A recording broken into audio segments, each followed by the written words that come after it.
Hi everyone. Generally investors ಯಾವ company ಒಂದು frequently dividend declare ಮಾಡ್ತಾರೋ ಅಂತಹ ಕಂಪನಿಗಳಲ್ಲಿ ಇನ್ವೆಸ್ಟ್ಮೆಂಟ್ ಮಾಡಕ್ ಬಯಸ್ತಾರೆ. ಯಾಕೆಂತಂದ್ರೆ ಒಂದು ಎಕ್ಸ್ಟ್ರಾ ಇನ್ಕಮ್ ಅರ್ನ್ ಮಾಡಬಹುದು ಅಂತ. ಇವತ್ತು ನಾವು ನಿಮಗೆ ಲಾಸ್ಟ್ 5 ಇಯರ್ಸ್ ನಲ್ಲಿ ಕನ್ಸಿಸ್ಟೆಂಟ್ ಆಗಿ ಗುಡ್ ಡಿವಿಡೆಂಡ್ ಪೇ ಮಾಡುವಂತಹ 5 ಕಂಪನಿಗಳನ್ನ ನಿಮ್ಮ ಮುಂದೆ ತರ್ತಾ ಇದೀವಿ. ಸೊ ನಾವು ಡಿವಿಡೆಂಡ್ ಅಂತ ಬಂದಾಗ ಕಂಪನಿಯ ಡಿವಿಡೆಂಡ್ ಈಲ್ಡ್ ನ ಫಸ್ಟ್ ಚೆಕ್ ಮಾಡಬೇಕಾಗುತ್ತೆ.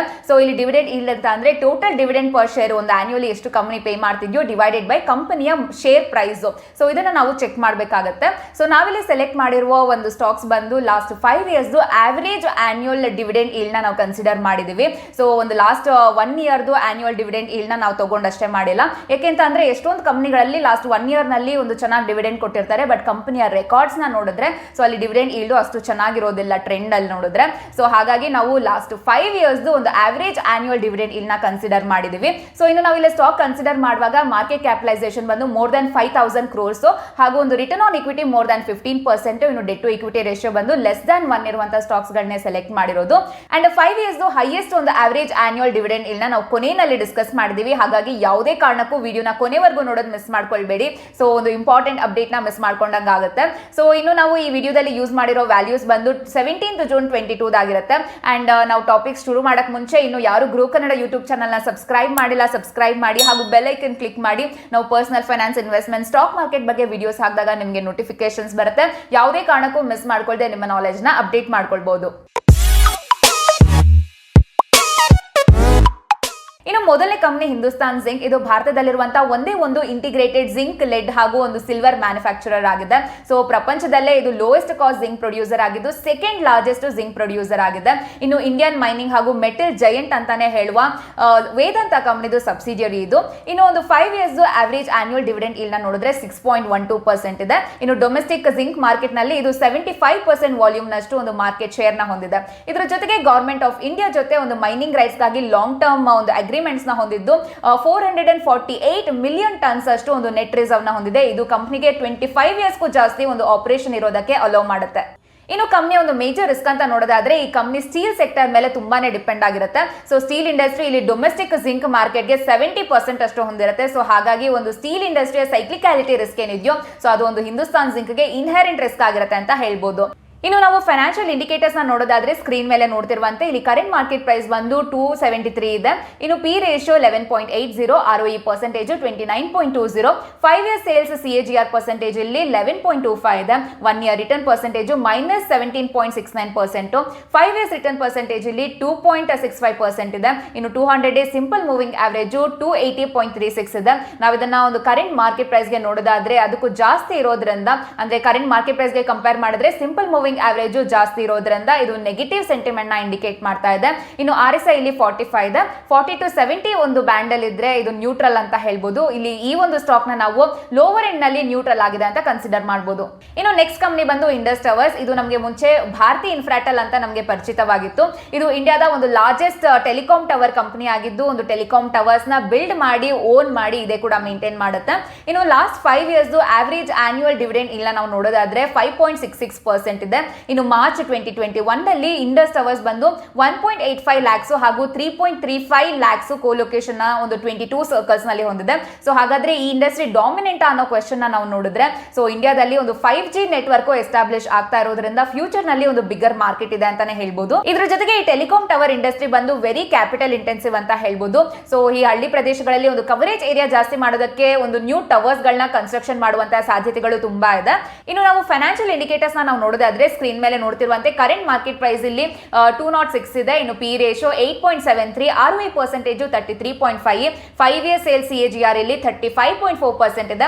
1 ಇಯರ್ ರಿಟರ್ನ್ -16.53%, 5 ಇಯರ್ಸ್ ರಿಟರ್ನ್ ಇಲ್ಲಿ -11.25% ಇದೆ. ಇನ್ನು 200 ಡೇ ಸಿಂಪಲ್ ಮೂವಿಂಗ್ ಆವರೇಜ್ 204.90 ಇದೆ.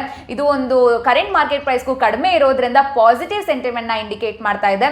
ಇನ್ನು RSI ಇಲ್ಲಿ 52 ಇದೆ. ಸೊ ಇದು ಒಂದು 40 to 70 ಬ್ಯಾಂಡ್ ಅಲ್ಲಿ ಇರೋದ್ರಿಂದ ಈ ಒಂದು ಸ್ಟಾಕ್ ನ ನ್ಯೂಟ್ರಲ್ ಅಂತ ಕನ್ಸಿಡರ್ ಮಾಡಬಹುದು. ಇನ್ನು ನೆಕ್ಸ್ಟ್ ಕಂಪನಿ ಬಂದು ವೇದಾಂತ. ಇದು ಇಂಡಿಯಾದ ಲಾರ್ಜೆಸ್ಟ್ ಒಂದು ಪ್ರೈವೇಟ್ಲಿ ಓನ್ಡ್ ಮೆಟಲ್ ಹಾಗೂ ಮೈನಿಂಗ್ ಕಂಪನಿ. ಸೊ ಇಲ್ಲಿ ಜಿಂಕ್, ಲೆಡ್, ಸಿಲ್ವರ್, ಇನ್ನು copper, aluminium, iron ore, gas, oil, so ಈ ತರ ಒಂದು ಮಿನರಲ್ಸ್ ಗಳದ್ದು ಎಕ್ಸ್ಪ್ಲೋರೇಷನ್ ಆಗಿರ್ಬೋದು, ಪ್ರೊಡಕ್ಷನ್ ಹಾಗೂ ಸೇಲ್ಸ್ ಆಕ್ಟಿವಿಟೀಸ್ ನಲ್ಲಿ ಇನ್ವಾಲ್ವ್ ಆಗಿದೆ. ಇನ್ನು ಕಂಪನಿಯ 5 ಇಯರ್ಸ್ ಆವರೇಜ್ ಆನ್ಯುವಲ್ ಡಿವಿಡೆಂಡ್ ಇಲ್ನ ನಾವು ನೋಡಿದ್ರೆ 7.37% ಇದೆ. ಇನ್ನು ಈ ಕಂಪನಿ ಇಂಡಿಯಾದ ಲಾರ್ಜೆಸ್ಟ್ ಕ್ರೂಡ್ ಆಯಿಲ್ ಪ್ರೊಡ್ಯೂಸರ್ ಆಗಿದ್ದು 40% ಮಾರ್ಕೆಟ್ ಶೇರ್ ನ ಹೊಂದಿದೆ. ಇದರ ಜೊತೆಗೆ ಒಂದು ಲಾರ್ಜೆಸ್ಟ್ ಅಲ್ಯೂಮಿನಿಯಂ ಪ್ರೊಡ್ಯೂಸರ್ ಕೂಡ ಆಗಿದೆ. ಇನ್ನು ಸಬ್ಸಿಡಿಯರಿ ಹಿಂದೂಸ್ತಾನ್ ಜಿಂಕ್ ಮುಖಾಂತರ ಜಿಂಕ್ ಸೆಕ್ಟರ್ ನಲ್ಲೂ ಆಪರೇಟ್ ಮಾಡುತ್ತೆ. ಇನ್ನು ಕಾಪರ್, ಲೆಡ್ ಹಾಗೂ ಐರನ್ ಓರು ಈ ತರ ಒಂದು ಬೇರೆ ಇಂಡಸ್ಟ್ರಿಯಲ್ ಮೆಟಲ್ಸ್ ನಲ್ಲೂ ಸಹ ಒಂದು ಆಪರೇಟ್ ಮಾಡೋದ್ರಿಂದ ಡೈವರ್ಸಿಫೈಡ್ ಮೆಟಲ್ ಪೋರ್ಟ್ಫೋಲಿಯೋ ಇದೆ ಅಂತ ಹೇಳ್ಬೋದು. ಇದರ ಜೊತೆಗೆ ಒಂದು ಕ್ರೂಡ್ ಆಯಿಲ್ ನಲ್ಲೂ ಸಹ ಬಿಸ್ನೆಸ್ ಮಾಡೋದ್ರಿಂದ ಒಂದು ಮೆಟಲ್ ಇಂಡಸ್ಟ್ರಿ ಎಕ್ಸ್ಪೋಜರ್ ಇಂದ ವೆರಿ ಗುಡ್ ಡೈವರ್ಸಿಫಿಕೇಶನ್ ಅಂತ ಹೇಳ್ಬೋದು. ಇನ್ನು ಕಂಪನಿಯ ವೀಕ್ನೆಸ್ ಅಂತ ನಾವು ನೋಡೋದಾದ್ರೆ ಕಂಪನಿ ಪ್ರಮೋಟರ್ಸ್ ಗಳ ಲೋ ಕಾನ್ಫಿಡೆನ್ಸ್ ಅಂತಾನೆ ಹೇಳ್ಬೋದು. 2020 ನಲ್ಲಿ ಪ್ರಮೋಟರ್ ಅನಿಲ್ ಅಗರ್ವಾಲ್ ಅವರು ಕಂಪನಿನ ಡಿಲಿಸ್ಟ್ ಮಾಡಬೇಕು ಅಂತ ಹೊರಟಿರ್ತಾರೆ. ಸೊ ಹಾಗಾಗಿ ಒಂದು 87.5 ಪರ್ ಶೇರ್ ನ ಅವರು ಆಫರ್ ಮಾಡ್ತಾರೆ. ಬಟ್ ಅವತ್ತಿನ ಒಂದು ಮಾರ್ಕೆಟ್ ಪ್ರೈಸ್ ಬಂದು 140 ರುಪೀಸ್ ಪರ್ ಶೇರ್ ಇತ್ತು. ಸೊ ಹಾಗಾಗಿ ಮೈನಾರಿಟಿ ಶೇರ್ ಹೋಲ್ಡರ್ಸ್ ಆ ಒಂದು ಆಫರ್ ನ ರಿಜೆಕ್ಟ್ ಮಾಡ್ತಾರೆ. ಸೊ ಹಾಗಾಗಿ ಒಂದು ಪ್ರಮೋಟರ್ಸ್ ಗಳ ಒಂದು ಇಮೇಜ್ ತುಂಬಾನೇ ಡ್ಯಾಮೇಜ್ ಆಗುತ್ತೆ. ಇನ್ನು ಒಂದು ವೇದಾಂತ ಸ್ಟೆರ್ಲೈಟ್ ಕಾಪರ್ ಪ್ಲಾಂಟ್ ಬಂದು ಹಲವಾರು ಗಲಾಟೆಗಳಿಂದ ಶಟ್ ಡೌನ್ ಆಗುವಂತ ಸಿಚುವೇಶನ್ ಬಂದಿರುತ್ತೆ. ಸೊ ಹಾಗಾಗಿ ಈ ಒಂದೆರಡು ಸಿಚುವೇಶನ್ಸ್ ಕಂಪನಿಯ ಇಮೇಜ್ ಅನ್ನ ತುಂಬಾನೇ ಡ್ಯಾಮೇಜ್ ಮಾಡಿದೆ ಅಂತ ಹೇಳ್ಬೋದು. ಇನ್ನು ಈ ಕಂಪನಿಯ ಫೈನಾನ್ಷಿಯಲ್ ಇಂಡಿಕೇಟರ್ಸ್ ನಾವು ನೋಡೋದಾದ್ರೆ ಸ್ಕ್ರೀನ್ ಮೇಲೆ ನೋಡ್ತಿರುವಂತೆ ಕರೆಂಟ್ ಮಾರ್ಕೆಟ್ ಪ್ರೈಸ್ ಅಲ್ಲಿ 267.35 ಇದೆ. ಪಿ ರೇಷಿಯೋ 5.22, ROE ಪರ್ಸೆಂಟೇಜ್ 29.8 ಇದೆ. ಇನ್ನು 5 ಇಯರ್ ಸೇಲ್ಸ್ CAGR ಇಲ್ಲಿ 12.9% ಇದೆ. 1 ಇಯರ್ ರಿಟರ್ನ್ ಇಲ್ಲಿ 2.37%, 5 ಇಯರ್ಸ್ ರಿಟರ್ನ್ ಇಲ್ಲಿ 2.46% ಇದೆ. ಇನ್ನು 200 ಡೇ ಸಿಂಪಲ್ ಮೂವಿಂಗ್ ಆವರೇಜ್ 284.77 ಇದೆ. ಸೊ ಇದು ಒಂದು ಕರೆಂಟ್ ಮಾರ್ಕೆಟ್ ಪ್ರೈಸ್ ಗೂ ಜಾಸ್ತಿ ಇರೋದ್ರಿಂದ ನೆಗೆಟಿವ್ ಸೆಂಟಿಮೆಂಟ್ ನ ಇಂಡಿಕೇಟ್ ಮಾಡ್ತಾ ಇದೆ. ಇನ್ನು RSI ಇಲ್ಲಿ 47 ಇದೆ. ಸೊ ಇದು ಒಂದು 40 to 70 ಬ್ಯಾಂಡ್ ಅಲ್ಲಿ ಇರೋದ್ರಿಂದ ಈ ಒಂದು ಸ್ಟಾಕ್ ನ್ಯೂಟ್ರಲ್ ಆಗಿದೆ ಅಂತ ಹೇಳ್ಬೋದು. ಇನ್ನು ನೆಕ್ಸ್ಟ್ ಕಂಪನಿ ಬಂದು ಕೋಲ್ ಇಂಡಿಯಾ. ಇದು ವರ್ಲ್ಡ್ ನಲ್ಲೇ ಒಂದು ಲಾರ್ಜೆಸ್ಟ್ ಕೋಲ್ ಪ್ರೊಡ್ಯೂಸಿಂಗ್ ಕಂಪನಿ ಆಗಿದ್ದು ಮಹಾರಾಷ್ಟ್ರದ ಒಂದು ಪಬ್ಲಿಕ್ ಸೆಕ್ಟರ್ ಅಂಡರ್ಟೇಕಿಂಗ್ ಆಗಿದೆ. ಇನ್ನು ಇಂಡಿಯಾದಲ್ಲಿ ಒಂದು ಕೋಲ್ ಪ್ರೊಡಕ್ಷನ್ ನೋಡಿದ್ರೆ 82% ಮಾರ್ಕೆಟ್ ಶೇರು ಈ ಕಂಪನಿ ಹೊಂದಿದೆ. ಸೊ ಈ ಕಂಪನಿಯ ಪ್ರಾಡಕ್ಟ್ಸ್ ನ ನಾವು ಸಿಮೆಂಟ್, ಒಂದು ಫರ್ಟಿಲೈಸರ್ಸ್, ಸ್ಟೀಲ್, ಪವರ್ ಹಾಗೂ ಒಂದು ಬೇರೆ ಬೇರೆ ಇಂಡಸ್ಟ್ರಿಯಲ್ ಸೆಕ್ಟರ್ಸ್ ನಲ್ಲಿ ಯೂಸ್ ಮಾಡ್ತಾರೆ. ಸೊ ಒಂದು 5 ಇಯರ್ಸ್ ಆವರೇಜ್ ಆನ್ಯುವಲ್ ಡಿವಿಡೆಂಡ್ ಇಲ್ನ ನಾವು ನೋಡಿದ್ರೆ 8.16% ಇದೆ. ಇನ್ನು ಕಂಪನಿಯ ಬಿಗ್ಗೆಸ್ಟ್ ಸ್ಟ್ರೆಂತ್ ಏನು ಅಂತ ಅಂದ್ರೆ ಇಂಡಿಯನ್ ಇಂಡಸ್ಟ್ರಿಯಲ್ ಸೆಕ್ಟರ್ಸ್ಗೆ ಕೊಟ್ಟಿರುವಂತಹ ಸ್ಟ್ರಾಟಜಿಕ್ ಇಂಪಾರ್ಟೆನ್ಸ್ ಹಾಗೂ ಒಂದು ಮೊನೋಪೊಲಿ ಪೊಸಿಷನ್ ಅಂತ ಹೇಳ್ಬೋದು.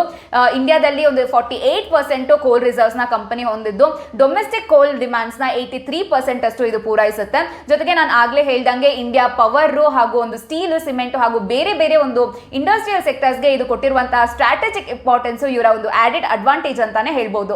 ಇನ್ನು ಈ ಕಂಪನಿಯ ವೀಕ್ನೆಸ್ ಏನು ಅಂತ ನೋಡೋದಾದ್ರೆ ಕಂಪನಿಯ ಸ್ಟೇಟಸ್ ಬಂದು PSU ಆಗಿರೋದ್ರಿಂದ ಹಲವಾರು ಒಂದು ಸೋಶಿಯೋ ಪೊಲಿಟಿಕಲ್ ರಿಸ್ಕ್ ಹಾಗೂ ರೆಗ್ಯುಲೇಟೆಡ್ ರಿಸ್ಕ್ ನ ಇದು ಫೇಸ್ ಮಾಡಬೇಕಾಗುತ್ತೆ.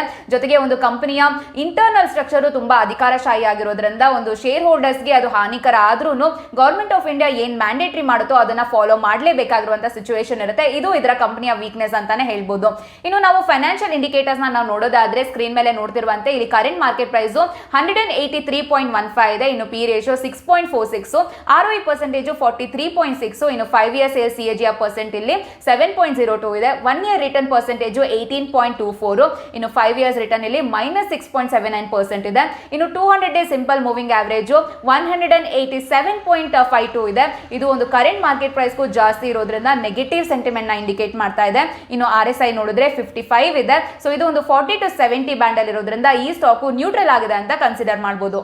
ಇನ್ನು ಲಾಸ್ಟ್ ಕಂಪನಿ ಬಂದು ಇಂಡಿಯನ್ ಆಯಿಲ್ ಕಾರ್ಪೊರೇಷನ್. ಇದು ಇಂಡಿಯಾದ ಲಾರ್ಜೆಸ್ಟ್ ಆಯಿಲ್ ಹಾಗೂ ಗ್ಯಾಸ್ PSU ಆಗಿದ್ದು ಗ್ಲೋಬಲ್ ಫಾರ್ಚೂನ್ 500 ನಲ್ಲಿ 212th ರ್ಯಾಂಕ್ ನ ಪಡ್ಕೊಂಡಿದೆ. So last 5 years average annual dividend ಇಲ್ನ ನೋಡಿದ್ರೆ 11.3% ಇದೆ. ಸೊ ಇನ್ನು ಒಂದು ಎನರ್ಜಿ ಪ್ರಾಡಕ್ಟ್ ಸ್ಪೇಸ್ ಅಂದ್ರೆ ಪೆಟ್ರೋಲ್, ಡೀಸೆಲ್, ಏವಿಯೇಷನ್ ಫ್ಯೂಯಲ್ ಆಗಿರ್ಬೋದು, LPG ಈ ತರ ಒಂದು ಮಾರ್ಕೆಟ್ ನಲ್ಲಿ 50% ಮಾರ್ಕೆಟ್ ಶೇರ್ ನ ಹೊಂದಿದೆ. ಸೊ ಹಾಗಾಗಿ ಇಂಡಿಯಾದು ಒಂದು ಎನರ್ಜಿ ನೀಡ್ ಪೂರೈಸೋದ್ರಲ್ಲಿ ಸ್ಟ್ರಾಟಜಿಕಲಿ ಇಂಪಾರ್ಟೆಂಟ್ ಅಂತಾನೆ ಹೇಳ್ಬೋದು. ಸೊ ಇನ್ನು 32,000 ಪೆಟ್ರೋಲ್ ಪಂಪ್ಸ್ ನ ಈ ಒಂದು ನೆಟ್ವರ್ಕ್ ನಲ್ಲಿ ಇದೆ. ಇದ್ರ ಜೊತೆಗೆ ಒಂದು ನಾನ್ ಫ್ಯೂಯಲ್ ಪ್ರಾಡಕ್ಟ್ಸ್ ಅಂದ್ರೆ ಲ್ಯೂಬ್ರಿಕೆಂಟ್ಸ್, ಎನರ್ಜಿ ಆಯಿಲ್ಸ್, ಸೊ ಇದರಿಂದ ತುಂಬಾನೇ ಪ್ರಾಫಿಟ್ ಬರ್ತಿರೋದನ್ನ ನಾವು ಗಮನಿಸಬಹುದು.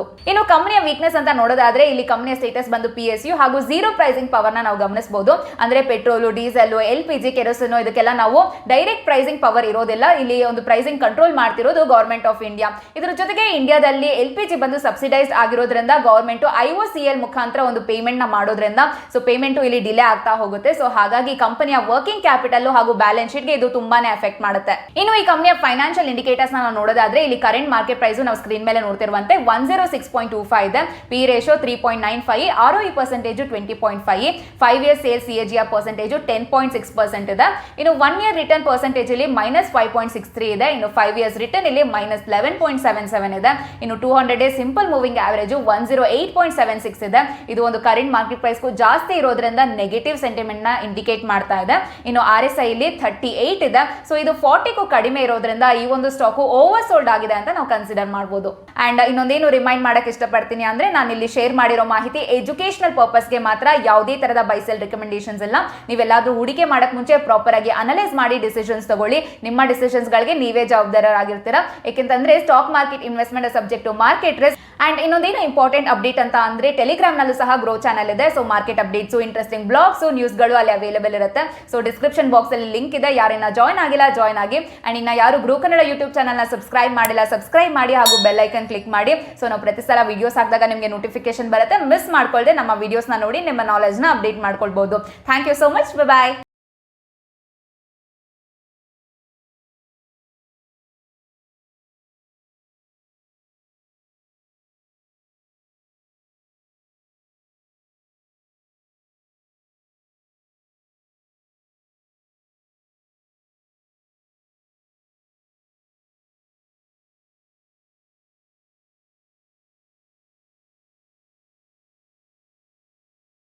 Investment in securities market are subject to market risks. Read all the related documents carefully before investing. Please read the risk disclosure documents carefully before investing in equity shares, derivatives, mutual fund, and or other instruments traded on the stock exchanges.